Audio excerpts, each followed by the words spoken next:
মাননীয় সদস্য জনাব মোহাম্মদ জহিরুল ইসলাম, আপনি আপনার তারকা চিহ্নিত প্রশ্ন 22 সংসদে উত্থাপন করুন। মাননীয় স্পিকার, আপনাকে ধন্যবাদ। মহান জাতীয় সংসদে আপনি ডেপুটি স্পিকার নির্বাচিত হওয়ায় আপনাকে অশেষ অভিনন্দন। মাননীয় স্পিকার, আমি সর্বাগ্রে আল্লাহ পাকের দরবারে শুকরিয়া আদায় করছি, যার অনবরত রহমতের কারণে আজকে এই মহান সংসদে প্রতিনিধিত্ব করার তৌফিক পেয়েছি।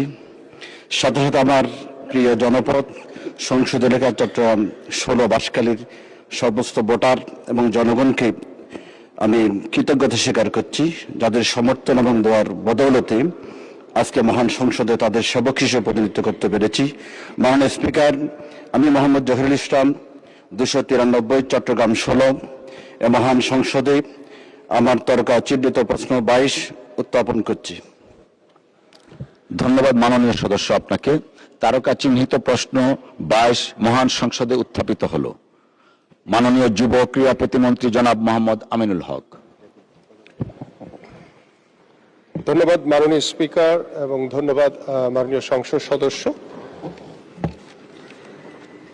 আমাদের দেশের সকল উপজেলায় মিনি স্টেডিয়াম অথবা মানসম্পন্ন খেলার মাঠ প্রতিষ্ঠা করার পরিকল্পনা সরকারের রয়েছে।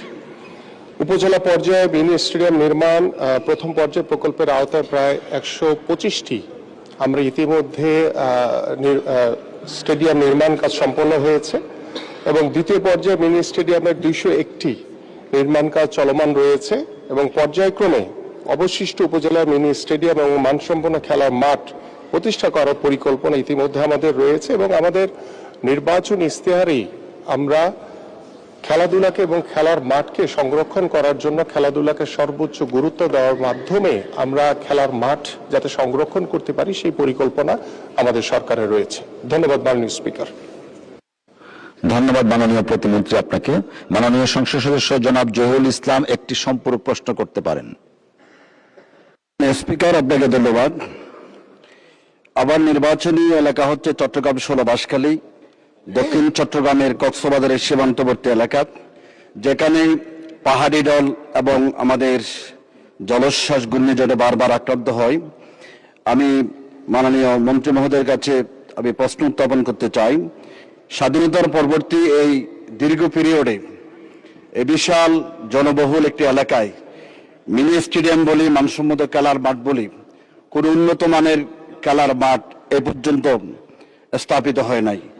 আমি অনুরোধ করব উপজেলা সদরে একটি মিনি স্টেডিয়াম ভৌগোলিক এবং দূরত্ব বিবেচনায় একটা উপজেলায় মিনিমাম 2-3টা মাঠ যদি খেলার উপযোগী করা হয়, অ্যাভেলেবেল গতানুগতিক বরাদ্দ না দিয়ে আমরা পরিকল্পিতভাবে একটা মিনি স্টেডিয়াম আর 2-3টা ভৌগোলিক এবং দূরত্ব বিবেচনায় যদি খেলার মাঠকে উপযোগী করতে পারি, আর সাথে সাথে উপজেলার ক্রীড়া সংস্থাকে নামে মাত্র না রেখেই ক্রীড়া শিক্ষকদেরকে সত্যিকার তাদের যুগোপযোগী খেলাধুলায় যারা ছাত্র যুবকদেরকে মোবাইলমুখী না করে, মোবাইলে জুয়া খেলা থেকে শুরু করে ছাত্র যুব সমাজ ধ্বংস হতে যাচ্ছে, উপজেলা ক্রীড়া সংস্থাকে গুরুত্ব দিয়ে প্রয়োজনীয় ফান্ড দিয়ে আমরা সেন্ট্রালি এই বিষয়কে গুরুত্ব দিলে আমার মনে হয় আমার এই বিষয়টি ফলপ্রসূ হবে।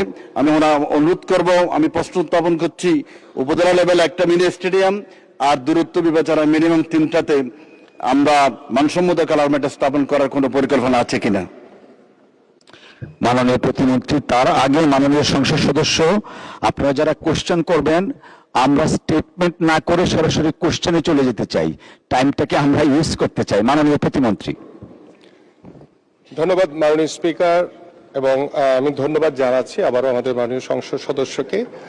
আমি আপনার মাঝখানে যে বিষয়টি বলেছিলেন যে আমাদের তরুণ সমাজ, আমাদের যারা ভবিষ্যৎ প্রজন্ম যারা অনৈতিক বিভিন্ন কর্মকাণ্ডের সাথে জড়িয়ে যাচ্ছে, সেই উদ্দেশ্য নিয়ে আমি একটি বিষয় আপনাদের সামনে উপস্থাপন করতে চাই। আমাদের মাননীয় প্রধানমন্ত্রীর যে নির্দেশনা ছিল এবং সেই নির্দেশনা অনুযায়ী আমাদের যে নির্বাচনী ইশতেহারে আমরা 4র্থ শ্রেণী থেকে আগামী শিক্ষাবর্ষ থেকে আমরা খেলাধুলাকে বাধ্যতামূলক করতে যাচ্ছি ইনশাআল্লাহ, এবং সেখানে 7টি ইভেন্ট রয়েছে। সেই 7টি ইভেন্টের মাধ্যমে আমরা শুরু করব এবং পর্যায়ক্রমে আমরা বিভিন্ন ইভেন্টকে অন্তর্ভুক্ত করে আমরা পড়াশোনার পাশাপাশি খেলাধুলাকেও সমান গুরুত্ব দেওয়ার মাধ্যমে আমরা বিশ্বাস করি যে আমাদের সন্তানরা যখন বাসায় ফিরে যায় তারা দেখা যায় যে ডিভাইসের প্রতি আসক্ত হয়ে যায়।